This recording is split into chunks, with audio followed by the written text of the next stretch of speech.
السلام عليكم ورحمة الله وبركاته. إن الحمد لله نحمده ونستعينه ونستغفره ونعوذ بالله من شرور أنفسنا ومن سيئات أعمالنا. من يهده الله فلا مضل له ومن يضلل فلا هادي له. أشهد أن لا إله إلا الله وحده لا شريك له وأشهد أن محمدا عبده ورسوله. أما بعد، أعوذ بالله من الشيطان الرجيم. بسم الله الرحمن الرحيم. قل هو الله أحد الله الصمد لم يلد ولم يولد ولم يكن له كفوا أحد.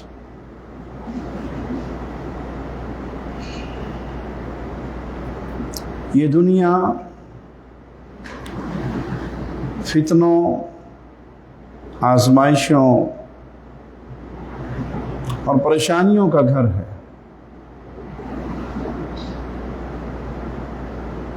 اور جن ایام میں ہم سانس لے رہے ہیں،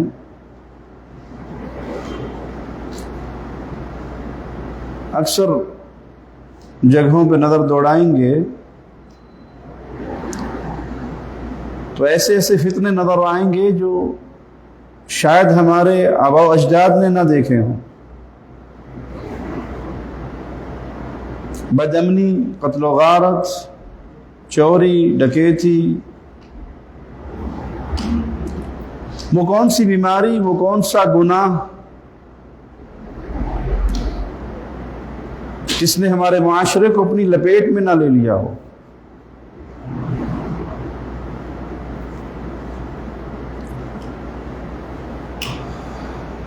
ہر بندہ یہ چاہتا ہے کہ یہ فتنے ختم ہو جائیں،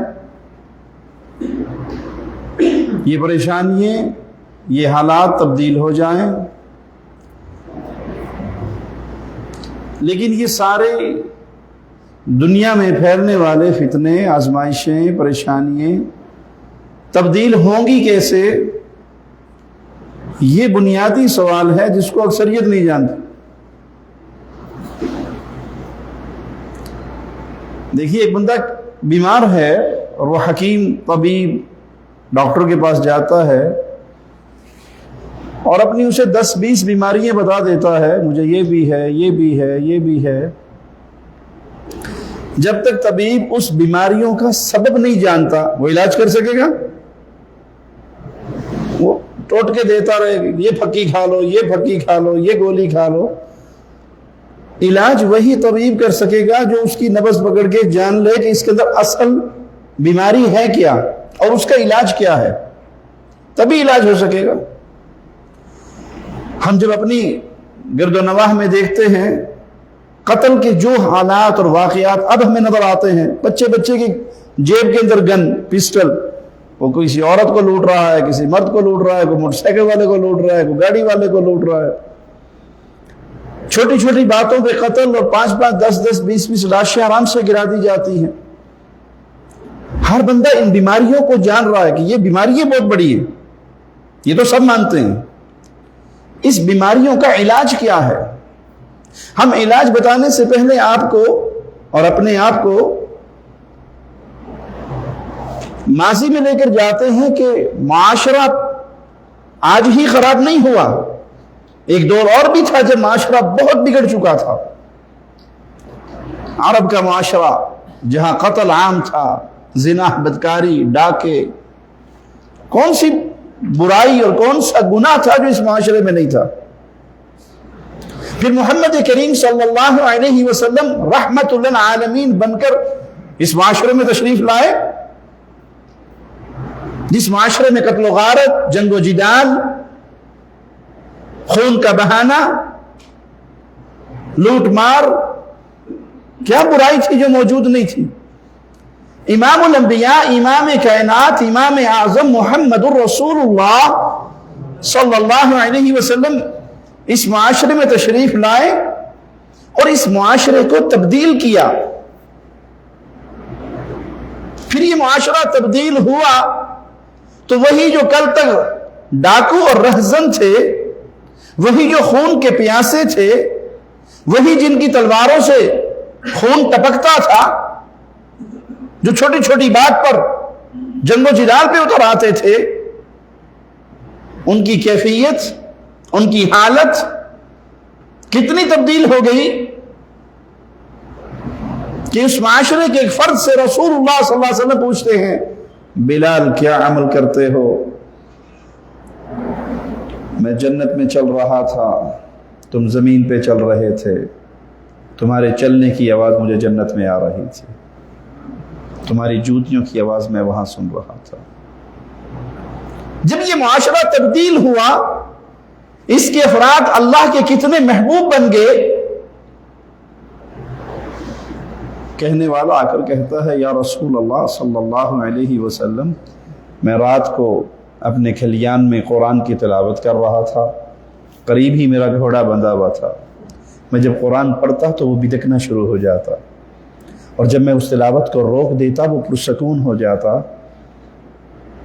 میں پھر قرآن پڑھتا تو وہ پھر اچھلنے لگ جاتا۔ کہے میرے صحابی، تو رب کا کلام پڑھ رہا تھا جس کو سننے کے لیے آسمان کے فرشتے اترے ہوئے تھے۔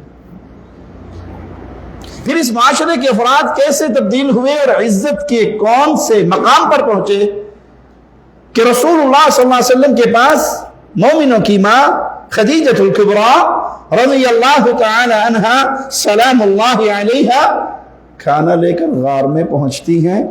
ان کے پہنچنے سے پہلے آسمان سے جبرائیل پہنچ جاتے ہیں اور خبر دیتے ہیں، یا رسول اللہ صلی اللہ علیہ وسلم، یہ خدیجہ آ رہی ہے، اس کو اس کے اللہ کا سلام کہنا، اور اس کو خوشخبری سنانا، اللہ نے تیرے لیے جنت میں موتی کا ایک محل تیار کر دیا۔ یہ صحابہ کی جماعت، یہ صحابہ کا مبارک گروہ جو رسول اللہ صلی اللہ علیہ وسلم کی آواز پر لبیک کہتے ہوئے اپنے آپ کو پیارے نبی کے رنگ میں رنگتا ہے، ان کے لیے آسمان سے آوازیں آتے، رضی اللہ عنہم ورضوا عنہ، میں ان سے راضی ہو گیا، یہ مجھ سے راضی ہو گیا۔ وہ معاشرہ امن کا معاشرہ بن گیا جو فتنہ و فساد کی اماج گاہ تھا، جو قتل و غارت کی اماج گاہ تھا، وہ عزتوں کے رکھوالے بن گئے۔ وہ اس محبت اور پیار کے پیغام کو لے کر جب نکلے تو پوری دنیا کو امن سے بھر دیا۔ مکہ کی پہاڑیوں سے، مدینہ کی وادیوں سے نکلنے والی یہ دعوت مصطفیٰ علیہ الصلوۃ والسلام کی پھر یورپ تک پہنچی، اسپین آزاد ہوا، افریقہ آزاد ہوا، ہند آزاد ہوا، اور اسلام کا یہ امن کا پیغام پوری دنیا میں پھیلا اور پوری دنیا کا معاشرہ امن کا معاشرہ بنا۔ یہ تو ہمیں سمجھ آ گیا کہ رسول اللہ صلی اللہ علیہ وسلم نے اس معاشرے کو تبدیل کیا، اور تبدیلی کے بعد ایسا معاشرہ بن گیا جس کی مثال شاید کوئی اور نہ دے سکے۔ آپ نے علاج کیا کیا تھا؟ یہ ہے اصل سوال۔ علاج کہاں سے کیا تھا؟ کس بیماری کو سب سے پہلے پکڑ کے آپ نے اس کا ٹریٹمنٹ کیا؟ آپ صلی اللہ علیہ وسلم جو تشریف لائے، بیٹیوں کو زندہ درگور کیا جاتا تھا، عیب سمجھا جاتا تھا کہ ہمارے گھر کوئی رشتہ مانگنے آئے گا، ناک کٹ جائے گی، زندہ بچی کو ہی دفن کر دیا جاتا تھا۔ اس سے بڑھ کر قساوت قلبی کیا ہوگی؟ جگر کا ٹکڑا ہوتا ہے بیٹی، جتنی بیٹی پیار کرتی ہے شاید اتنا بیٹا پیار۔ ایک امام کا بہت پیارا قول ہے کہ بہت سالوں تک میں اپنی بیٹی کے ساتھ کھانا کھاتا تھا تو بیٹی ہمیشہ اپنا ہاتھ روک کے رکھتی تھی، جب میں لقمہ اٹھا لیتا تھا پھر وہ لقمہ لگاتی تھی، یہ سوچ کر کہ گوشت کا کوئی ٹکڑا یا کھانے کا کوئی ٹکڑا بابا کو پسند آ رہا ہو، یہ نہ ہو کہ میں گستاخی کرتے ہوئے پہلے وہ اٹھا لوں۔ تو بیٹی اپنا ہاتھ روک کے رکھتی تھی کہ باپ پہلے لے لے۔ کہا پھر اس کی شادی ہوگی، اپنے گھر چلی گئی، پھر میں اپنے بیٹے کے ساتھ بیٹھ کے کھانا کھانا شروع کر دیا۔ کہتے واللہ میری جس